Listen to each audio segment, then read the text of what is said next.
Nossa Senhora de Coromoto, padroeira da Venezuela. As primeiras manifestações de devoção a Maria no continente latino-americano aconteceram na Venezuela. João Mateus e Alonso, da esquadra de Colombo, trouxeram consigo uma pequena imagem de Nossa Senhora, a mais antiga que se tem notícia na América Latina. Ainda hoje, a Venezuela é considerada uma das nações mais marianas do mundo. Há no país mais de 40 santuários dedicados à Virgem Maria. A denominação Nossa Senhora de Coromoto vem da tradicional história de conversão do cacique Coromoto. Em 8 de setembro de 1652, o cacique dirigia-se para a lavoura nas montanhas, na região do rio Guanaré. Eis que vem uma belíssima senhora com o menino ao colo. Vem em sua direção, andando sobre as águas cristalinas do rio. A senhora lhe disse no seu idioma: dirija-se à casa dos brancos e peçam que se lhe derrame a água sobre a cabeça, batismo, para que possam alcançar o céu. Algum tempo depois, um espanhol chamado João Sanches viajava por aquela mesma região quando o cacique Coromoto lhe vem ao encontro. Relata a visão que tivera da bela senhora e as palavras que dela ouvira. João Sanches combinou com o índio o necessário para que toda a tribo fosse instruída na doutrina cristã e recebesse as águas do batismo. De fato, vários indígenas foram batizados, menos o cacique, o qual, acostumado à liberdade dos bosques, não conseguia se adaptar ao novo regime de vida. Junto com sua família, retornou à existência na selva. Entretanto, no dia 8 de setembro de 1652, Nossa Senhora apareceu novamente para o índio na sua choça, em presença de sua mulher, sua cunhada Isabel e um sobrinho desta. Irritado, achando tratar-se de repreensão da Virgem, o índio atirou-lhe uma flecha e avança contra ela para empurrá-la. Quando ia tocar a senhora, esta sorri e desaparece, deixando nas mãos do índio uma pedra ovalada, na qual estava gravada a imagem da Mãe de Deus num trono, com seu filho ao colo.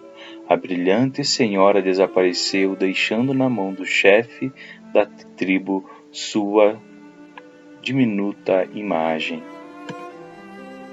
O cacique Coromoto ficou com o punho fechado, dizendo que tinha pegado. Enorme foi seu espanto quando, por fim, abrindo a mão, encontrou uma imagem de Nossa Senhora coroada, segurando o menino Jesus, tal como tinha aparecido.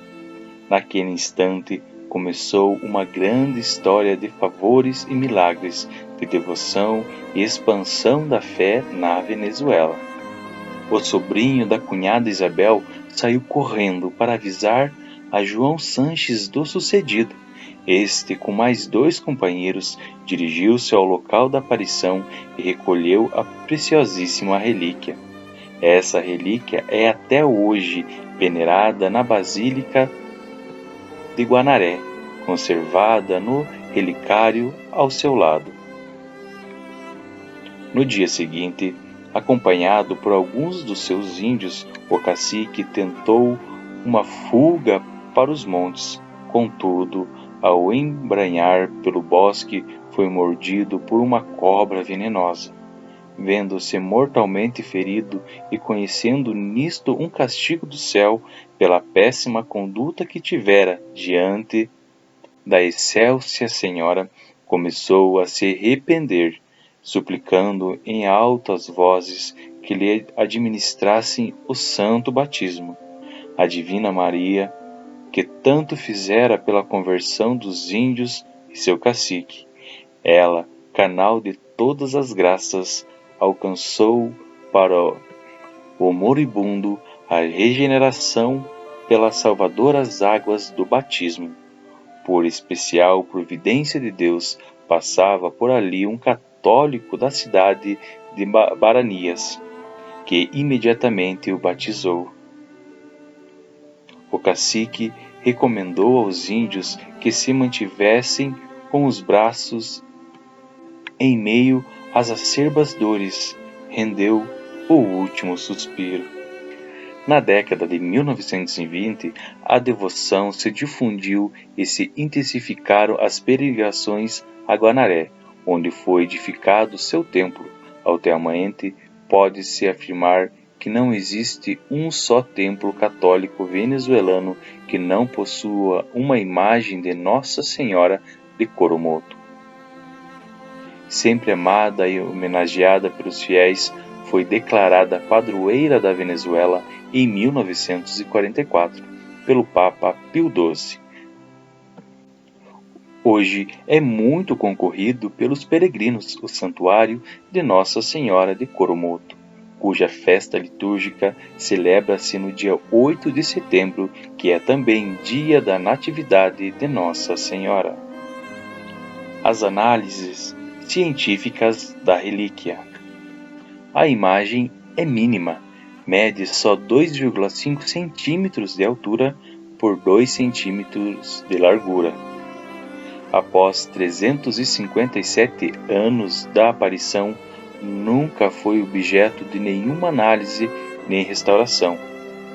Ela estava submetida a todos os fatores de deterioração e ação do tempo, e o descuido ameaçavam-na. A Fundação Venezuelana Maria Caminho a Jesus, com sede em Maracaibo, promoveu a partir de 2002 uma campanha para restaurar a sagrada imagem. Previa-se que o restauro duraria meses, pois a imagem estava colada na lupa instalada diante dela para vê-la melhor. Porém, tudo correu o mais rápido do que todos imaginavam. Ao longo do processo foram descobertos elementos desconhecidos. Água empregada no tratamento saía sem bactéria e com um pH neutro, fato inexplicável para o cientista. A imagem se mantém consistente, nítida e exibe suaves relevos. A tinta se encontra por cima do algodão prensado e de textura rugosa. O trono da Virgem aparece claramente montado dentro de uma construção de taipa, típica dos índios. Foram detectados ainda outros símbolos que, segundo o antropólogo Nemesio Montiel, têm origem indígena, como a própria coroa da sagrada imagem. No microscópio foi possível identificar os olhos da Virgem. Eles medem aproximadamente 2 milímetros, porém pode-se distinguir os desenhos do íris. O fato desconcertou os especialistas, pois achavam que os olhos eram simples pontos. Ainda mais, estudando o olho esquerdo através do microscópio, puderam discernir um olho com características humanas. Nele, os especialistas diferenciaram com clareza a órbita ocular, o contudo lacrimal, o íris e um pequeno ponto de luz nele. Mas a surpresa estava só começando. Maximizando o ponto de luz, os especialistas julgaram detectar uma figura humana que se assemelha à de um indígena. A imagem está feita de uma espécie de compensado de algodão, material que humanamente não se entende que se mantenha intacto após mais de 3 séculos e meio de exposição. Até nesse aspecto sem explicação, a imagem de Nossa Senhora do Coromoto se assemelha a uma Nossa Senhora de Guadalupe,